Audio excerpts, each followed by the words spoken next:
Filipenses 2, versículo 14 dice: haced todo sin murmuraciones y contiendas, para que seáis irreprensibles y sencillos hijos de Dios, sin mancha, en medio de una generación maligna y perversa, en medio de la cual resplandecéis como luminares en el mundo, asidos de la palabra de vida, para que en el día de Cristo yo pueda gloriarme de que no he corrido en vano ni en vano he trabajado. Hasta aquí nada más en la lectura de la palabra de Dios esta mañana. En los domingos anteriores pusimos 3 objetivos espirituales para nuestra vida durante este año. El primero fue tener una actitud espiritual abnegada. Es decir, haya pues en vosotros este sentir que hubo también en Cristo Jesús. Y dijimos, esto tiene que ser una norma en nuestra vida. Dios, cuando llamó a Abraham, le dijo: te bendeciré y serás bendición, y nosotros somos bendecidos por el Señor, por lo tanto tenemos que ser de bendición a otro.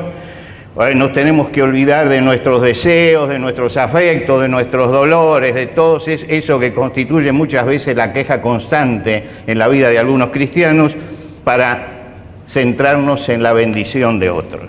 La segunda era: ocupaos en vuestra salvación, es decir, una vida espiritual responsable que no se quede parada en el hecho de la salvación, sino que busque que el Señor trabaje permanentemente en la vida con seriedad, con responsabilidad y con cuidado. La tercera era: porque Dios es en vosotros el que produce así el querer como el hacer. Y allí vemos como el Espíritu Santo, que el Señor dijo los va a guiar a toda verdad, nos ayuda a caminar y a que nuestra vida sea una vida diferente, y coloca en nuestro corazón el querer y el hacer por su buena voluntad. Quiere decir que estos son los objetivos que nosotros tenemos para este año. La pregunta es: ¿y para qué ponemos estos objetivos? ¿Para qué el apóstol Pablo escribe en este capítulo 2, de donde hemos sacado los objetivos? ¿Para qué escribe? ¿Cuál es la meta? ¿Cuál es el objetivo final? Y acá en los versículos que leímos se habla de cuál es el objetivo final. Y el objetivo final es que resplandezcamos como luminares en el mundo. Este es el objetivo final. Ahora, ¿por qué el cristiano tiene que resplandecer? ¿Cuál es la razón por la cual el cristiano tiene que resplandecer en la sociedad de hoy? Mire, tenemos que resplandecer porque la sociedad está viviendo en oscuridad moral y espiritual. Mire cómo la describe Dios aquí. Dice: hijos de Dios en medio de una generación maligna y perversa. Maligna y perversa. No dice una generación mala, dice una generación maligna, y dice perversa, depravada. Esta es la descripción. Ahora, ¿por qué dice maligna? Porque la persona maligna, la sociedad maligna, tiende a hacer daño y desea y se alegra con el mal. Esta es la característica de la sociedad. Tiende a hacer daño y se alegra con el mal que hace. Y por otro lado, una sociedad perversa, depravada, donde la conducta anormal e inmoral es la constante. Quiere decir que estas dos palabras definen nuestra sociedad y toda la sociedad humana, pero podemos aplicarla a nuestro tiempo. Estamos en un momento de una sociedad que tiende hacia el mal, y no solamente tiende, sino que se goza haciendo el mal, y que pasa por encima de todas normas morales. En estos días se promulgó la ley del aborto. Es notable las palabras con las que el presidente de la nación promulga esta ley. Él dice: estoy muy feliz poniendo fin al patriarcado. Mentira. Está decretando el genocidio de entre 300.000 y 500.000 vidas por año. Lo está legalizando. Esto es malignidad. ¿Y qué pasó? Que los que estaban alrededor aplaudían. Quiere decir que esta es la mejor descripción que usted puede tener de lo que es una sociedad maligna y perversa. no solamente propone el mal, sino que además lo aplaude y además con una gran mentira, ocultando que se ha legalizado el genocidio en nuestro país, un genocidio en nuestro país. El otro día conversaba con Ezequiel y él me dice, pero no es solamente esto, no es solamente esto, es la destrucción de la cultura del trabajo, de la que hemos hablado extensamente, que es algo que Dios ha instituido, de la corrupción, de la impunidad. Todas estas cosas constituyen la sociedad maligna y perversa. Ahora Dios nos dice a nosotros, en esa sociedad que está viviendo en oscuridad, que está viviendo en tinieblas, se espera que el cristiano resplandezca, que el cristiano brille. En un mundo de tinieblas y de oscuridad, manejado por seres oscuros, porque realmente cuando escuchamos ciertas cosas decimos qué oscuridad que tiene en el corazón y en la mente, lejos de Dios y de los mandamientos, dice, el cristiano tiene que resplandecer. Y entonces establece un principio para resplandecer. Dice, haced todo sin murmuraciones y contiendas, para que seáis irreprensibles y sencillos hijos de Dios sin mancha. Esta tiene que ser la definición. Es decir, sin murmuraciones y sin contiendas, para que seáis irreprensibles y sencillos hijos de Dios sin mancha. La primera cosa que se menciona es negativa y la segunda es positiva. Empiezo por la parte negativa. Dice, todas las cosas háganlas sin murmuraciones y contienda. No nos tenemos que permitir como cristianos, darnos el permiso a nosotros mismos del descontento, el permiso del mal humor, el permiso de la queja, el permiso del rezongo, el permiso de ver siempre lo negativo y nunca lo que el Señor nos ha dado. Esto es un permiso que nosotros nos damos a nosotros mismos. Y lo que nos está diciendo es no se dé ese permiso. Todo, y voy a leerla en el orden que está en el griego, todas las cosas que hagáis tienen que ser sin murmuración y ni contienda, es decir, ni lucha. Esto tiene que ser una característica del cristiano. Por eso comienza diciendo, si usted quiere resplandecer, en primer lugar, empiece a no darse permiso para ciertas cosas, a no darse el permiso para la queja, a no darse permiso para el rezongo, a no darse permiso para el mal humor, a no darse permiso para el descontento con lo que el Señor le ha dado. ¿Por qué?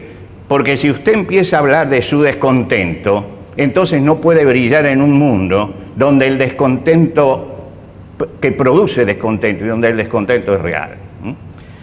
Ese es el aspecto negativo. Primero, la limpieza de nuestra lengua. Recuerden ustedes una cosa, el pecado por el cual Israel tuvo que morir en el desierto, ¿cuál fue? ¿Por qué pecado Dios hizo que ese pueblo que sacó de Egipto con tanto poder pereciera en el desierto? En el libro de Deuteronomio Dios explica cuál es el pecado de ese pueblo. Y Él dice, en este desierto caerán vuestros cuerpos, los cuales han murmurado contra mí. Quiere decir que la murmuración es un pecado tan grande como para que el Señor dijera a toda una generación, ustedes no entran. ¿Por qué? Porque se han estado quejando. No han visto las bendiciones de Dios. Y entonces no merecen entrar en la tierra prometida. Por lo tanto, lo que dice acá Dios es no nos demos permiso. Y hay un aspecto positivo. Se recuerda cuál es la meta del cristiano, que seáis irreprensibles y sencillos hijos de Dios sin mancha. E irreprensibles. Si ustedes buscan las cartas de Pablo, van a ver que repetidamente él habla de estas cosas. Él dice en la carta a los Efesios que el Señor nos salvó para que fuésemos santos y sin mancha delante de Él.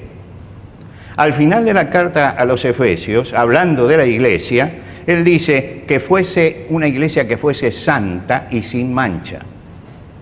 Cuando vamos a la carta a los Colosenses dice que Cristo murió para presentarnos santos y sin mancha e irreprensibles delante de Dios.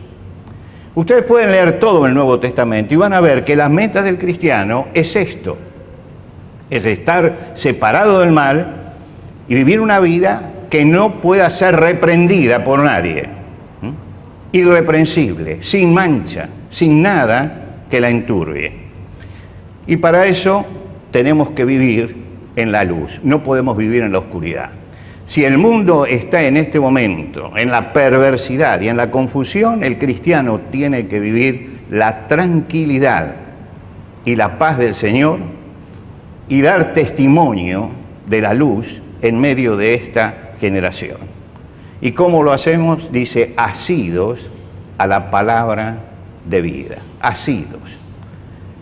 La palabra asidos, que para nosotros asir significa agarrar, ¿no es cierto? Es decir, tomar algo con las manos, tiene un doble significado cuando el apóstol Pablo lo escribe. Significa, y ustedes van a ver que algunas Biblias traducen asidos a la palabra de vida y otras traducen levantando en alto la palabra de vida, porque los dos significados están puestos allí. Tiene la idea de que yo tomo algo y lo levanto. Tomo algo y lo levanto, asidos a la palabra de vida. Ahora, no quiere decir que yo voy a andar levantando la Biblia, objeto. Quiere decir que yo voy a vivir levantando la palabra de Dios como centro de mi vida, como aquello que rige mi existencia. La palabra de Dios se toma con fuerza, se aplica en el corazón y se muestra en la vida. Esto es lo que nos está diciendo el apóstol Pablo aquí. ¿Y para qué? Para hacer lumbreras. Lumbreras. Fíjense ustedes que cuando Dios está creando el mundo, dijo Dios, haya lumbreras en la expansión. Y dice el libro de Génesis, y creó dos grandes lumbreras, una para que enseñoree de día y otra de noche. Es decir, estaba señalando el sol y estaba señalando la luna, para que una enseñoree de día y otra de noche. Ahora, nosotros sabemos que no son iguales el sol y la luna. El sol tiene luz propia. El sol es una estrella. Es la estrella más cercana que tenemos. Por lo tanto, el sol tiene luz en sí mismo. La luna no tiene luz en sí misma. La luna refleja la luz del sol en la noche sobre la oscuridad. Quiere decir que hay dos tipos de lumbreras cuando Dios puso.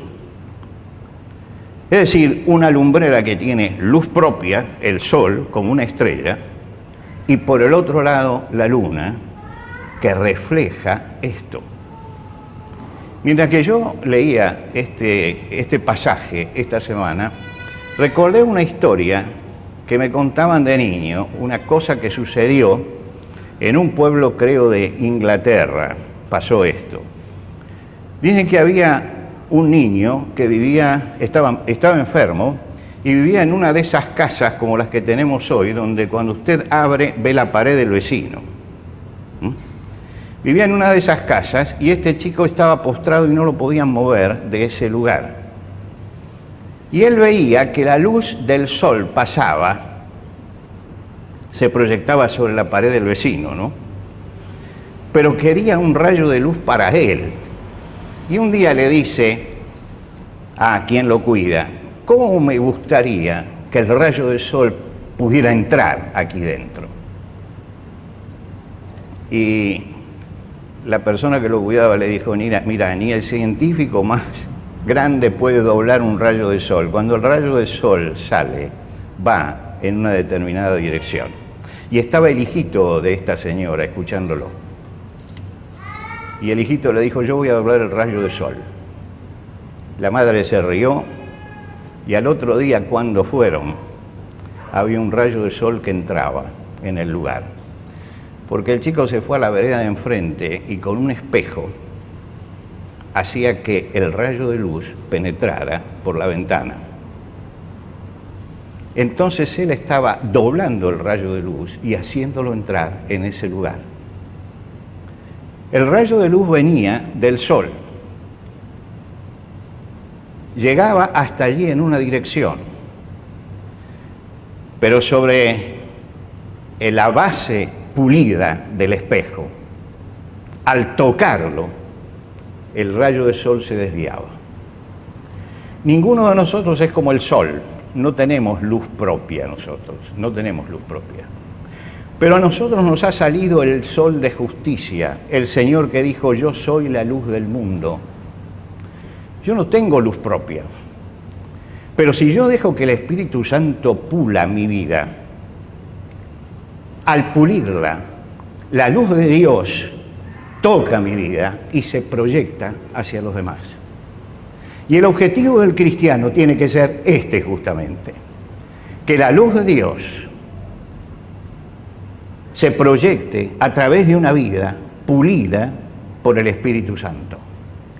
Esa ocupación en nuestra salvación con temor y temblor es dejar que el Espíritu trabaje en nuestra vida para que nos dé el pulimento necesario como para que la luz de Cristo toque nuestra vida y se proyecte a nuestro alrededor. Cuando un cristiano no proyecta esa luz es porque su vida todavía está opaca, porque no ha dejado trabajar al Espíritu Santo en él, porque no tiene el pulimento espiritual que necesita para que la luz de Dios se proyecte. Y para ser un luminar, como dice aquí, un luminar, para que un cristiano sea un luminar, tenemos que tener ese rayo de la luz de Dios llegando a nuestra vida, que encuentre un corazón y una vida pulida por el Espíritu Santo, que proyecte esa luz.